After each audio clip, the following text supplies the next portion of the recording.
नमस्कार दोस्तों, हम फिर से लेकर आ चुके हैं आप लोगों के लिए शाम की सभी ताजा और बड़ी खबरें। फटाफट अंदाज में एक एक कर बताएंगे आपको आज देश और दुनिया से क्या बड़ी खबरें निकलकर सामने आ रही हैं। लेकिन उससे पहले दोस्तों एक नजर डालेंगे सुर्खियों पर। आपको बता दो दोस्तों, भारत जोड़ो यात्रा ने मचाया तहलका। राहुल गांधी बोले भटकूंगा नहीं, अपनी राह पर हूं। इसके बारे में आपको बताएंगे। वहीं पर अगले बिग ब्रेकिंग में हम आपको बताएंगे दोस्तों, मदरसा पहुंचे मोहन भागवत तो मोहन भागवत पर उठने लगे सवाल। दरअसल एक तरफ तो मोहन भागवत मदरसा जाते हैं, दूसरी तरफ मुसलमानों से कहते हैं कि आप बिफ और लोगों को जो आप काफिर कहते हो अपना रुख उस पर साफ करो। बताएंगे कैसे दो मुंह सांप है मोहन भागवत। वहीं पर अगली बड़ी खबर में हम आपको बताएंगे दोस्तों, पटियाला कोर्ट ने एफआई के 8 सदस्यों को भेजा 4 दिन की न्यायिक हिरासत में। वहीं पर अगली बड़ी खबर में हम आपको बताएंगे, असदुद्दीन ओवैसी का मोहन भागवत के ऊपर बड़ा हमला। बोले बीजेपी के नेताओं से कौन पूछेगा बीफ के बारे में, जो कि खुलेआम बीफ बेचते थे और खाते थे। इसके बारे में आपको बताएंगे। वहीं पर कांग्रेस अध्यक्ष के चुनाव को लेकर दोस्तों घेमा घेमी तेज। अब 17 तारीख के दिन होगा फैसला। कई नाम सामने आने के बाद कांग्रेस ने बड़ा फैसला लिया है।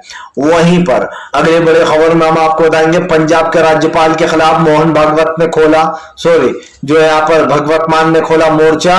बोले फिलहाल केंद्र के इशारे पर करता है राज्यपाल काम। वहीं पर गालीबाज श्रीकांत त्यागी को मिली दोस्तों बेल, आ गया है जेल से बाहर।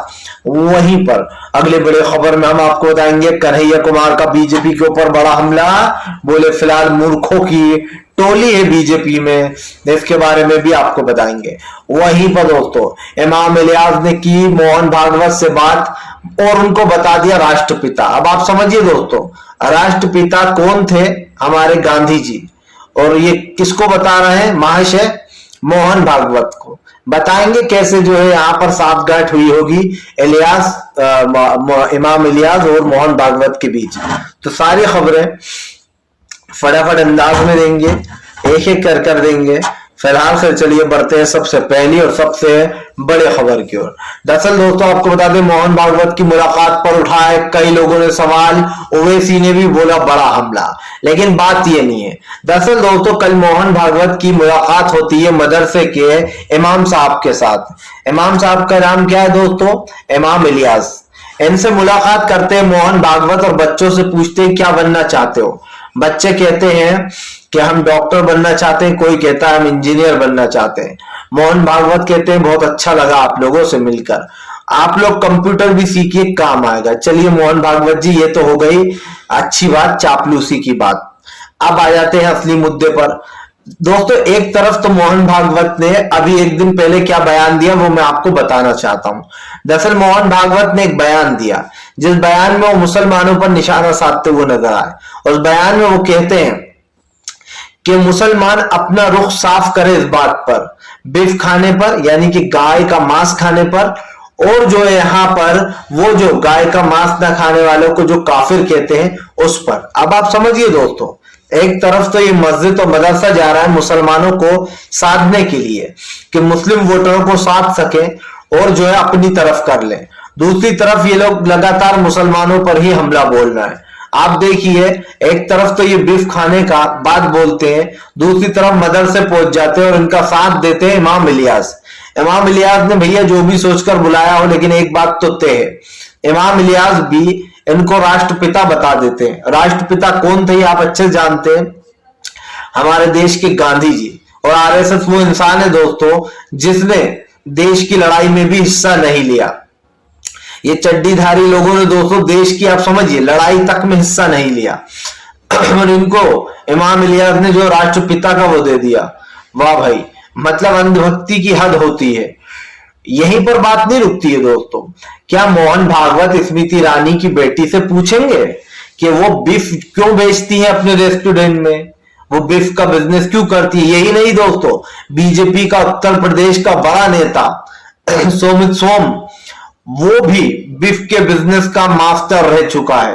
क्या मोहन भागवत उससे पूछेंगे या फिर मोहन भागवत प्रधानमंत्री नरेंद्र मोदी से और बीजेपी से पूछने की कोशिश करेंगे कि बिफ को लेकर हर जगह आपका एक जैसा रुख क्यों नहीं है? स्मृति ईरानी के रेस्टोरेंट में बिके तो कोई बात नहीं, बीजेपी का नेता अगर बिफ का बिजनेस करे तो कोई बात नहीं, लेकिन मोहन भागवत किससे सवाल पूछेंगे गाय के बारे में दोस्तों, गौ मांस के बारे में, मुस्लिमों से।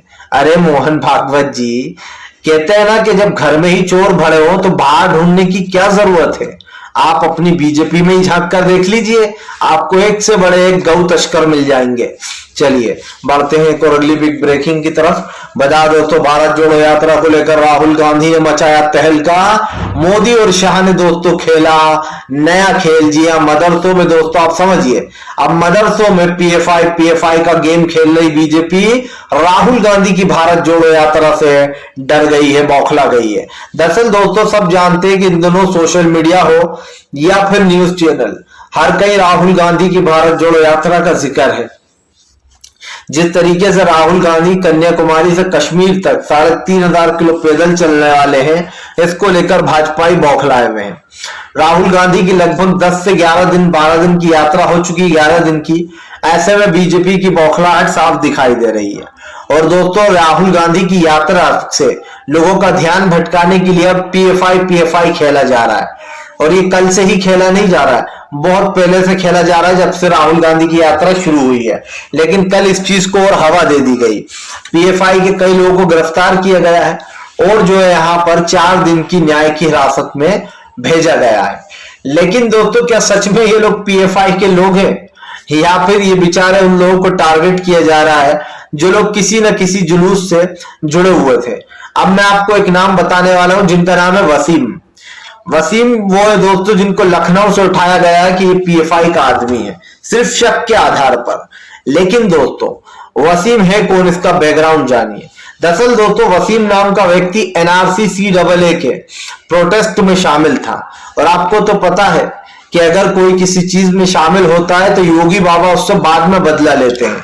अब जब इन्हें पता चला कि भैया CAA एनआरसी के वक्त वसीम ही करता धरता था लखनऊ में जो उसका प्रोटेस्ट का, तो योगी बाबा ने वसीम को फंसाने की सोच ली और उसको उठवा लिया, क्या कहकर कि ये पीएफआई का आदमी है। सब जानते हैं कि बीजेपी ने जितने लोगों के ऊपर आरोप लगाए हैं उनमें से 90% लोग तो बेचारे बेगुनाह निकलते हैं। बाद में बीजेपी की बेगैरती देखिए कि माफी तक नहीं मांगी जाती उन लोगों से जिनको बिना किसी वजह जेल में डाल दिया जाता है। क्या दोस्तों यही हमारे देश का संविधान है कि अगर कोई सरकार के खिलाफ प्रोटेस्ट करे या उसके खिलाफ बोले तो उसको जेल में डाल दो, उसके खिलाफ जो है झूठे मुकदमे कर दो? ये बीजेपी की असलियत है दोस्तों। और ये साफ साफ दिखाई दे रही है कि भारतीय जनता पार्टी जिस तरीके का काम कर रही है दोस्तों, उसको लेकर देश में एक अलग ही तरीके का माहौल है। सबसे बड़ी बात यह है दोस्तों कि आज देश में जिस तरीके की सांप्रदायिकता और नफरत फैलाई जा रही है ना, उसको लेकर कहीं ना कहीं प्रधानमंत्री नरेंद्र मोदी लोगों के निशाने पर आ गए हैं। आज देश का माहौल बिगाड़ रही है बीजेपी, लेकिन कांग्रेस सुधारने में लगी है। और आप समझिए कांग्रेस की भारत जोड़ो यात्रा से बीजेपी का दम निकल चुका है। बीजेपी पीएफआई के नाम पर राहुल गांधी की यात्रा को दबाने की कोशिश कर रही है, लेकिन अगर ये शायद एक दिन की होती तो फिर भी इस मुद्दे को दबा लिया जाता।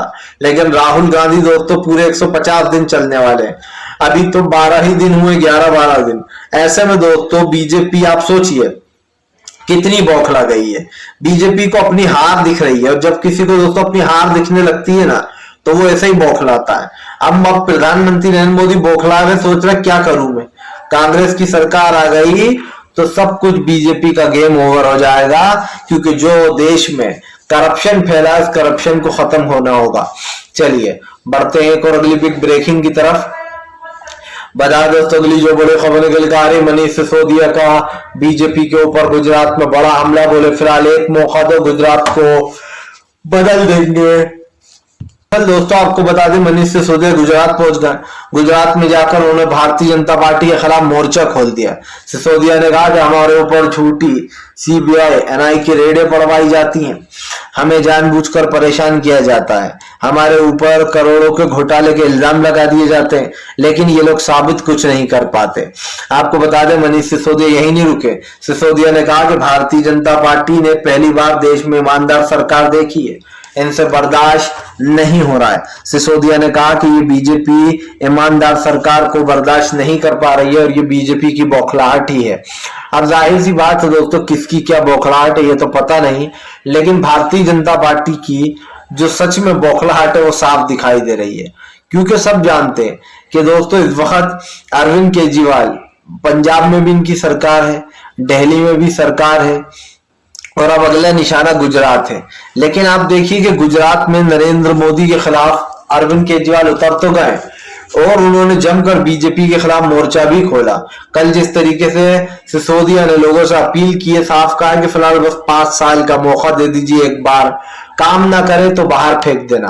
और यही बात है दोस्तों जो लोग पसंद कर रहे हैं इस बयान को, क्योंकि जाहिर सी बात है 26 सालों में गुजरात का कुछ नहीं हुआ और आगे भी कुछ होने वाला नहीं है। अगर बीजेपी की सरकार रही तो गुजरात को पूरी तरीके से बर्बाद करने में सबसे बड़ा हाथ नरेंद्र मोदी का है। आप समझिए, जब वो वहां के सीएम थे तब भी कुछ नहीं किया, अब पीएम बन गए तब भी गुजरात में कोई विकास नहीं। अस्पताल वैसे ही पड़े, स्कूल्स वैसे ही पड़े। चलिए बढ़ते हैं एक और अगली बिग ब्रेकिंग की तरफ। बता दोस्तों, अगली जो बड़ी खबर निकल कर आ रही है, असदुद्दीन ओवैसी का मोहन भागवत के ऊपर बड़ा हमला। बोले भागवत बीजेपी के नेताओं से क्यों नहीं पूछते कि वो बिफ क्यों खाते, क्यों बेचते हैं। दरअसल दोस्तों आपको बता दें, अभी हाल ही में एक वीडियो सोशल मीडिया पर वायरल हुआ था जिसमें स्मृति ईरानी की बेटी खुद कहती हुई नजर आ रही है कि सिल्ली सोल जो रेस्टोरेंट है वो उनका है।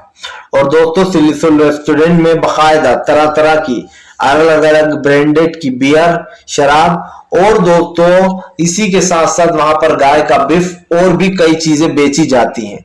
लेकिन आप देखिए दोस्तों, बजरंग दल वाले भी कैसे दो मुंह हैं, और कहीं अगर बिफ बिक रहा होता दोस्तों तो अभी वहां पर उत्पात मचाने पहुंच जाते, है ना।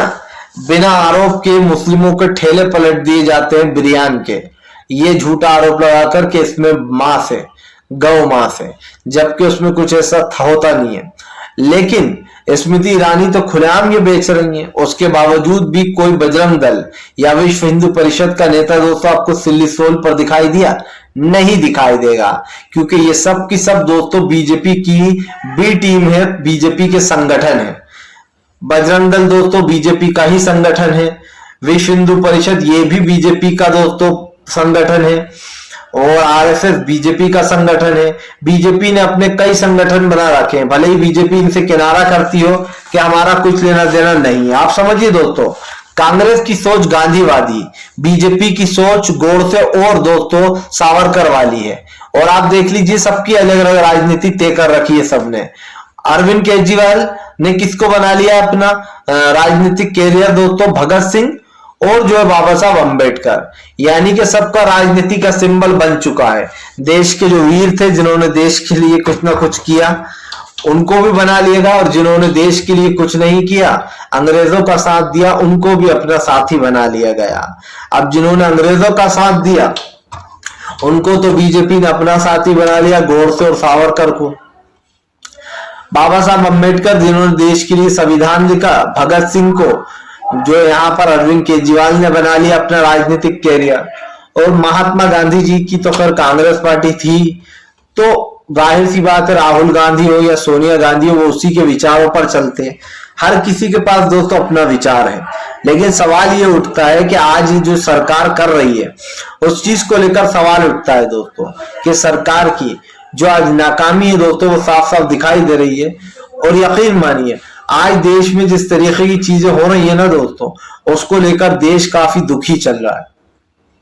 भाजपा और भाजपा के नेता चाहे मोहन भागवत हो या कोई भी, ओवैसी ने जो सवाल पूछा सवाल का जवाब इनमें से कोई नहीं दे पाएगा, क्योंकि दोस्तों संगीत सोम एक बहुत बड़ा व्यापारी था बीफ का, आपको पता हो तो, बहुत बड़ा व्यापारी, और वो योगी आदित्यनाथ का खास भी माना जाता है। अब जब दोस्तों महाराज के पार्टी के लोग ही बीफ का सबसे बड़ा बिजनेस करते हो तो फिर क्या ही कहा जाएगा दोस्तों। यही नहीं, बीजेपी की स्मृति ईरानी के होटल में खुलेआम रेस्टोरेंट में बिकता है, उसका कोई कुछ नहीं करता। लेकिन भाई ओवैसी ने कहा कि मुसलमानों से भागवत सवाल पूछते हैं कि अपना रुख साफ करें मुस्लिम बिफ पर, और जो यहाँ पर लोग पर जो काफिर कहते हैं वो, अरे भाई मुसलमानों का रुख तो साफ है, रुख तो जो है मोहन भागवत को साफ करना चाहिए। ओवैसी ने कहा कि फिलहाल बीजेपी जानबूझकर देश में नफरत फैलाती है और मोहन भागवत जले पर नमक छिड़कने वाले काम करते हैं। सीधी सी बात यह है दोस्तों कि मोहन भागवत और असदुद्दीन ओवैसी में ठन गई है। सीधी सीधी ओवैसी ने कह दिया कि जानबूझकर पहले तो जख्म देती है बीजेपी और फिर झूठा मूठा मरहम लगाने का काम करती है ताकि मुसलमान देश में बीजेपी को वोट दें। और दोस्तों यकीन मानिए कई ऐसे मुसलमान हैं दोस्तों, कई ऐसे मुस्लिम हैं जो कि बीजेपी को खुलेआम वोट देते हैं। आप समझिए बीजेपी उनका बेड़ा गर्क कर रही है लेकिन वो लोग खुलेआम बीजेपी को वोट देते हैं। जब अखिलेश यादव और योगी आदित्यनाथ का मुकाबला था, जब उत्तर प्रदेश में वोट डले दोस्तों, तो मैंने देखा, एक लिस्ट देखी, उसमें देखा कितने सारे मुस्लिमों ने बीजेपी को वोट दिया दोस्तों, और उनके उन वोटों के कारण दोस्तों अखिलेश यादव कई सीटों पर हार गए। आदि पर मायावती की वजह से हारे वो, और आदि पर दोस्तों ओवैसी और मुसलमानों ने अखिलेश को कहीं ना कहीं एक तरीके से कह सकते हैं टांग दिया। आप यकीन मानिए अगर बीजेपी के बजाय वो वोट अखिलेश को मिले होते तो कई सीटें अखिलेश के खाते में और होती, क्योंकि कई जगहों पर Akhilesh 200 vote, 400 vote, 300 vote, 500 vote ऐसे वोटों से हारे। तो ये कहना गलत तो नहीं होगा दोस्तों कि बीजेपी के कारनामों की वजह से ही, और खास कर बीजेपी के जो लोग हैं उनके ऊपर कोई सवाल नहीं उठता है, लेकिन मुसलमानों पर सवाल उठाना बहुत इजी हो जाता है। चलिए बढ़ते हैं और अगली बिग ब्रेकिंग की तरफ। बता दोस्तों अगली जो बड़ी खबर निकल कर आ रही है, आपको बता दें दोस्तों प्रधानमंत्री नरेंद्र मोदी को दोस्तों लगेगा बड़ा झटका। जी हां, दरअसल आपको बता दें राहुल गांधी की यात्रा ने तहलका मचा दिया। आपको बता दें राहुल गांधी ने प्रधानमंत्री नरेंद्र मोदी के ऊपर हमला बोलते हुए कहा कि फिलहाल में डरने वाले नहीं, रुकने वाले नहीं, ये यात्रा यूं ही चलेगी। दरअसल दोस्तों राहुल गांधी ने प्रधानमंत्री नरेंद्र मोदी को घेरते हुए कहा कि फिलहाल देश में आज सांप्रदायिकता और तनाव का लगातार माहौल बन रहा है, ऐसे में देश को एकजुट होने की जरूरत है। राहुल गांधी ने कहा कि फिलहाल देश की एक अखंडता और देश का भाईचारा यूं ही बना रहना चाहिए, तभी देश आबाद होगा। राहुल यहीं पर नहीं रुके, राहुल ने कहा कि अभी तो मैंने सिर्फ 7, 2, 4, 5, 7 राज्य ही चला हूं। ऐसे में राहुल ने कहा कि अभी तो पूरी यात्रा बाकी है, अभी यात्रा बाकी है और कम से कम आप समझिए दोस्तों 140 दिन और लगेंगे। ऐसे में राहुल ने साफ कर दिया है कि वो 100 दिन बाद इस सवाल का जवाब देंगे, क्योंकि तब दोस्तों वो काफी यात्रा पूरी कर चुके होंगे। जाहिर सी बात है दोस्तों ये यात्रा मोदी सरकार के लिए 2024 की ताबूत की आखिरी कील ना बन जाए, क्योंकि ऐसा हो सकता है कि मोदी सरकार की ताबूत में आखिरी कील राहुल गांधी ठोकने का काम करे बीजेपी के ताबूत में, क्योंकि जाहिर सी बात है राहुल गांधी की लगातार पॉपुलैरिटी बढ़ रही है। और खास करके दोस्तों इस भारत जोड़ो यात्रा के दौरान तो राहुल गांधी लगातार सोशल मीडिया पर भी छा रहा है। भले ही राहुल गांधी अध्यक्ष पद लेने को तैयार ना हो दोस्तों, लेकिन एक चीज तो तय है कि राहुल गांधी ने अब देश की तरफ कदम बढ़ा दिया है, कैसे सरकार लाना है और कैसे 2024 में भाजपा को हराना है। मामला सीधा है दोस्तों, सिर्फ और सिर्फ 327 सीटों पर राहुल की नजर है। अगर ये 327 सीटें राहुल के खाते में आती हैं तो बीजेपी हो जाएगा साफ। और दोस्तों साफ है कि यूं जो है यहाँ पर पूरी तरीके से राहुल गांधी जो है वो अब ये कह सकते हैं दोस्तों कि देश के अगले प्रधानमंत्री बनने लायक हैं, क्योंकि 2024 में 327 सीटों का आंकड़ा जो है दोस्तों कांग्रेस आराम से पार कर सकती है। जैसे कि मैंने पहले भी कहा कि जो साउथ एरिया होते हैं दोस्तों उन जगहों पर कांग्रेस हमेशा मजबूत हुई है। तब जब भी कांग्रेस को वोटों की जरूरत पड़ी है तो साउथ एरिया ने ही कांग्रेस को उभारा है, बचाया। इसका एक रीजन ये भी है दोस्तों कि साउथ एरिया में ज्यादातर लोग पढ़े लिखे होते हैं। पढ़े लिखे से मेरा मतलब है दोस्तों जो जिनकी सोच रूढ़िवादी नहीं होती है, हिंदू मुसलमान की नहीं होती है, वो लोग बेसिकली क्लीन सिटी चाहते हैं, जहां पर भी रहते हैं अपना राज्य क्लीन चाहते हैं, पढ़ा लिखा चाहते हैं कि वहां पर पढ़े लिखे लोग हो, लड़ाई दंगे नहीं चाहते। इसलिए कहीं ना कहीं साउथ एरिया कांग्रेस को पसंद करता है। फिलहाल अगर आपको हमारा वीडियो अच्छा लगे तो लाइक करें, चैनल पर पहली बार आए सब्सक्राइब करें ताकि आगे